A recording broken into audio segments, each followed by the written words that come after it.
Hello everyone, আসসালামু আলাইকুম। কেমন আছেন সবাই? আমি তো আলহামদুলিল্লাহ ভালো আছি।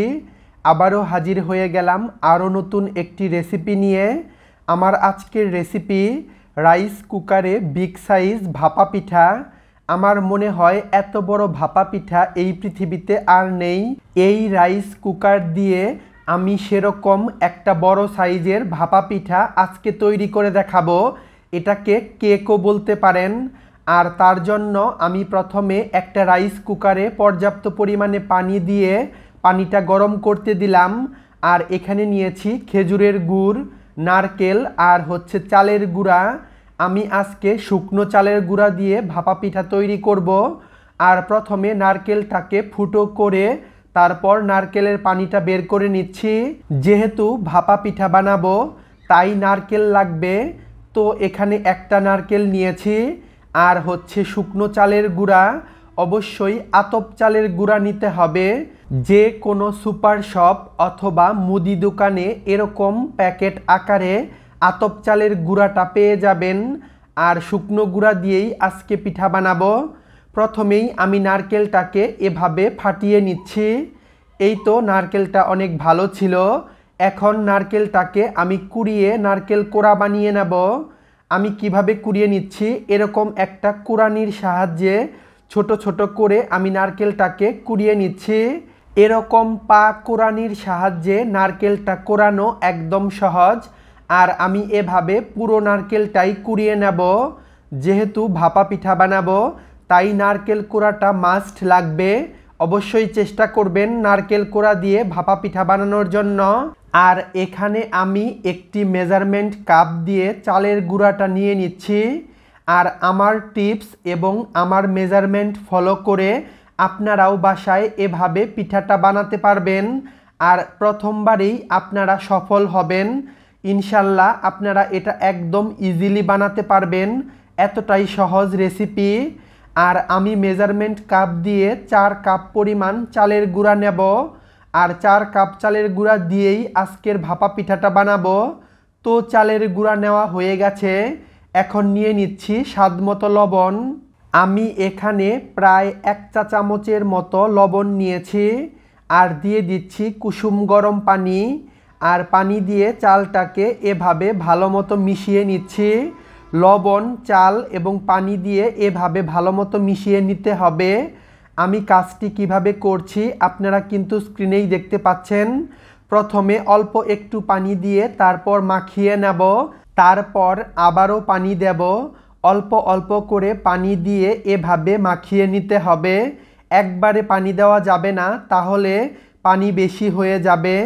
তো আমি কিভাবে স্টেপ বাই স্টেপ দিচ্ছি আপনারাও এভাবেই দেওয়ার চেষ্টা করবেন।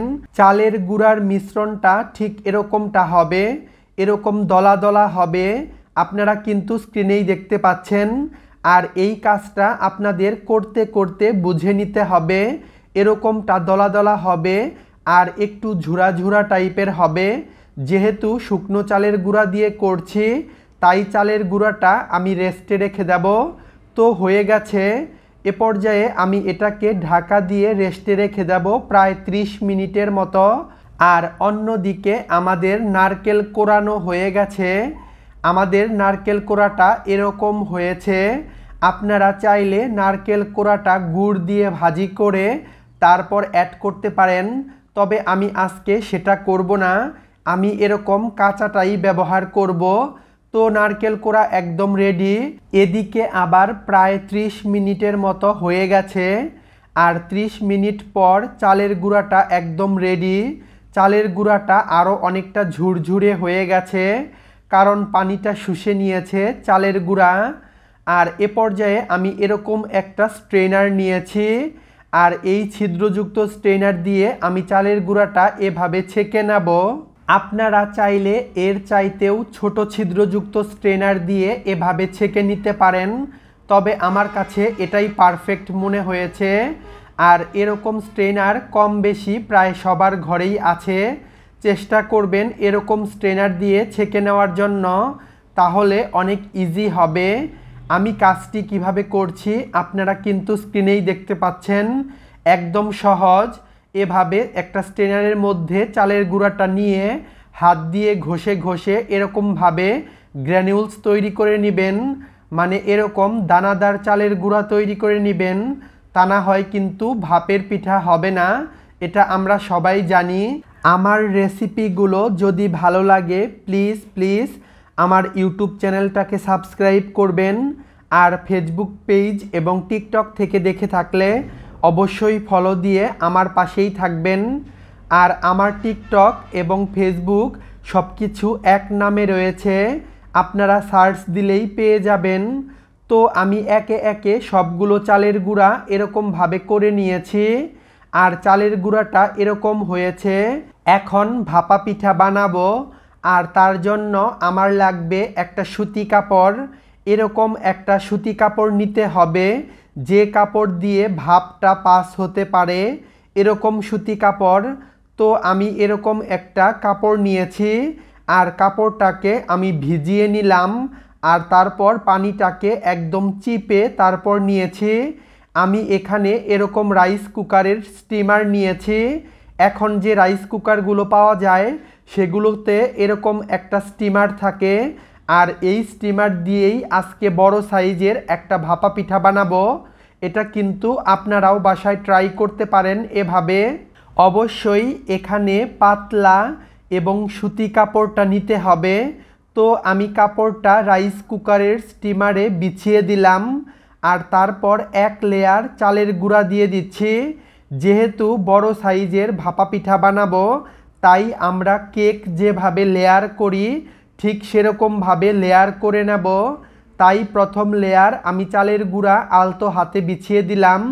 বেশি চাপাচাপি করা যাবে না, বেশি চাপাচাপি করলে চালের গুঁড়ার শেপটা নষ্ট হয়ে যাবে, আর ভাপটাও পাস হতে পারবে না, তখন ভাপা পিঠা একদম কাঁচা রয়ে যাবে। তাই আলতো হাতে চালের গুঁড়ার একটা লেয়ার বসিয়ে দিলাম, আর তারপর নারকেল কোড়া উপর দিয়ে দিলাম। এখন দিয়ে দিচ্ছি গুড়।